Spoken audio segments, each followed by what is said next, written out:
Okay, so dito na tayo sa may submerged na part. Pero parang uulitin natin yung previous, yung nauna.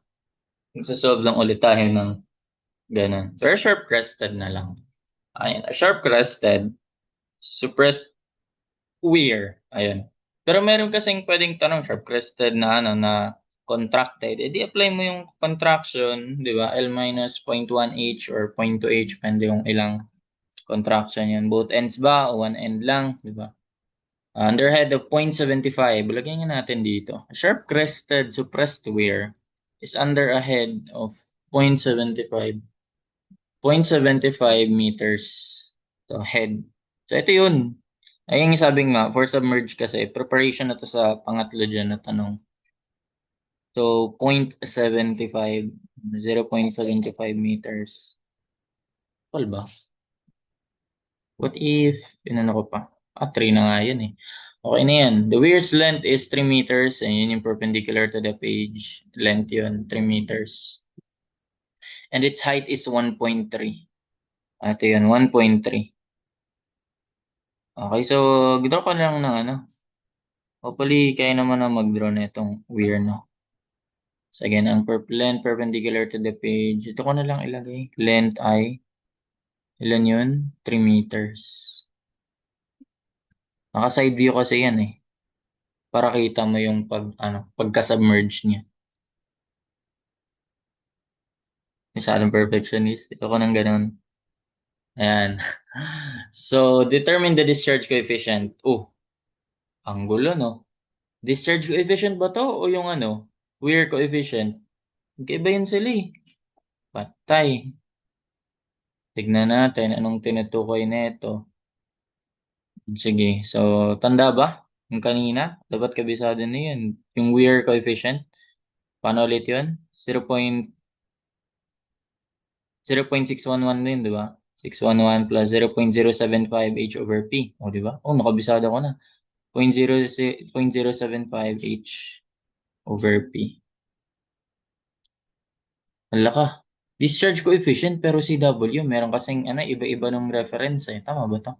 0.611 plus 0.075 H over P. Okay, for sharp crested. For broad crested, 0.65 over 1 plus H over P. Tas square root lang nun. Ayan, raised to 0.5.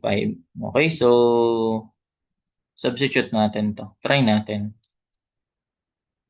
Tignan nga natin ang pa-value niyan.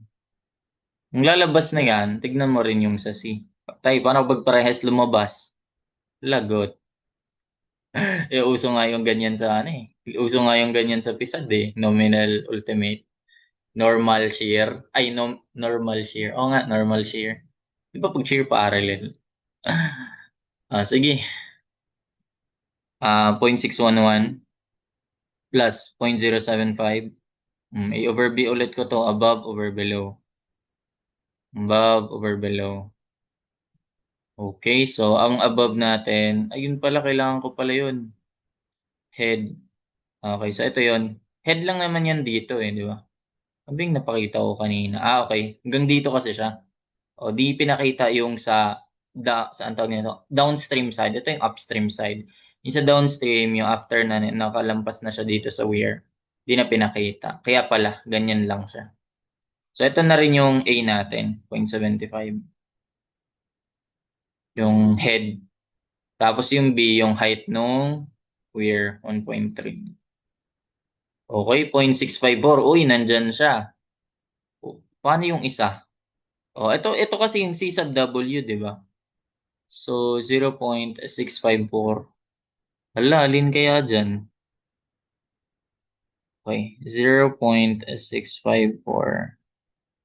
Sulat na lang natin. Baka kasi nandito din yung eh. Baka nandito pala yung discharge coefficient na rin, no? Ito, weir coefficient. Pag ganyan, ano yung susundin mo? Sige, tingnan muna natin kung mapapalabas natin yung isa, di ba? What if kasi hindi pala? Uy, nangyari. Ayan, so that is what? Mhm. Okay, that is yung 2/3 ng C, square root ng 2G. 2G. Ayan. So, 2/3 ng C square root ng 2G. 2/3 ng C times square root ng 2G. 1.93. Wala naman. Okay, di yun yung tinutukoy niya. Di ba? Oh, so weir coefficient pala yung ginamit niya. Oh, pag ganyan, sa tingin ko ang masusundi, kasi ano eh. Minsan kasi iba-iba rin yung gamit na symbol sa ibang references. So, pag ganyan, hopefully naman isa lang mapapalabas, di ba? Pero pag hindi, wala na. Ano na lang, patibayan na lang ng ano, Guardian Angel. 1.932. Sayang. So, flow rate naman dyan ay, yun na yun. Ang flow rate na nun ay Q is, yun, CL H raised to 3 halves. Ang C mo is eto, yung buong yan. Yan yung answer mo kanina. H raised to 3 halves na lang yan. Answer times L, lagay ko ulit sa X. Okay lang ba yan? Walang times.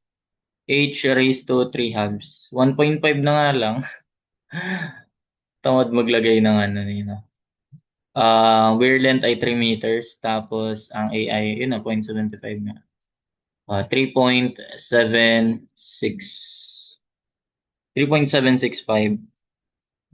3.765. This one is in cubic meters per second. Cumex. In cubic meter per second. 3.765. So, ayan. So, ito pala yung sagot. Wala nang iba. Hindi na palabas yung isa. Ayan na. So, done na tayo sa ano na part. Yung sharp-crested. Dito na tayo sa may submerged. If the weir daw is submerged, ayan. Yung kanina kasi, di pa napakita to. Diba? Di pa napakita tong side na to.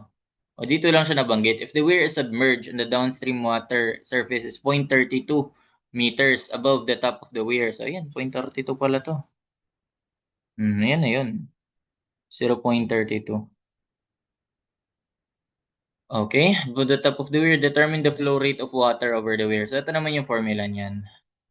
Wherein QS yung Q submerged. Ayan, discharge sa submerged weir. Yung isa, yung suppressed, yung dito pa banda. Or yung original rather. Yung original yan. Kasi mag-iiba na yung ano nito yung discharge pag submerged na siya. So ito lang yung formula dyan. Basically, sulat ko siya as ganito, no? Q submerged is, pwede ko naman i-cross multiply, di ba? So yung Q na nakuha, which is ito yon, sakto. Iangat ko nga ito para sumakto siya. Yan. Sakto. Q tapos ito, 1 minus. Ano yung H2 over H1? Okay na yan. Ratio lang yan. May tawag dyan Submerged ratio. Basta yung maliit over malaki yan. Maliit. Or yung sa downstream over upstream. Maliit over sa malaki.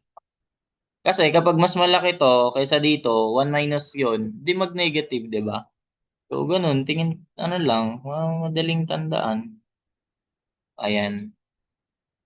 Tapos, ayan ay naka-raise to, actually, naka-raise to 1.5 to 4 rectangular. 2.5 kasi siya for for trapezoid, for triangular. Yeah. Ayun, tignan natin pag-check na natin yung tawag na to. Program. Meron din yan sa program. Raise to 0.385. Ito na lang kaya kakabisaduhin mo. 0.385. For discharge, store ko nga to. Or pwede naman nang i-diretso mo nila ans yan. Store ko na lang just in case. Pero ans gagamitin ko. Para tuloy-tuloy mo lang, no? Ans times 1 minus H2 over H1. Meron ka na 0.32 over 0.75. 0.32 over 0.75. H2 over H1 raised to 1.5 yan. Yan lang yung naka-raised to 1.5. Ito huwag mo na lagyan ng parenthesis kasi automatic naman yan. Sa both niya na Numerator, denominator, naka-raise. And both lahat ng to naka-raise 0.385. Ayan. So, 3.31. 3.32. Uy, 3.32. 3 point, okay, di na ma-simplify. 3.32 cubic meters per second. Alin, mas mataas. Mas mababa na yung sa ano, yung sa submerged. Ano Which makes sense. Kasi this will be less than 1. Oo, tama. So, kung multiply mo to by less than 1, liliit talaga siya. Diba? 1 minus something. Tapos na-raise mo pa sa maliit na number. So, 3.32 cubic meters per second. O, ganun lang. Try natin yung sa program. Ito yung program. For submerge, pag rectangular 1.5, pag triangular 2.5. So, anong ulit given natin dun? Height ay 0.75. Nagbago lang sa kanina. Head ay 0.75. Tapos,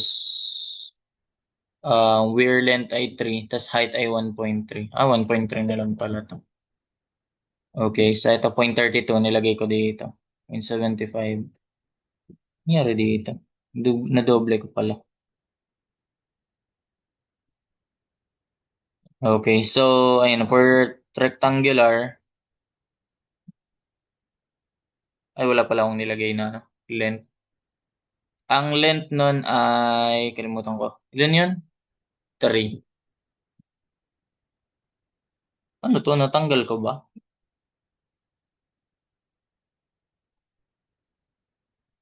For this one. Wait. May ano ako dito. Submerged rectangular. Ano nangyari dito? Okay. Ito yung mali ko. So, galing kasi tayo sa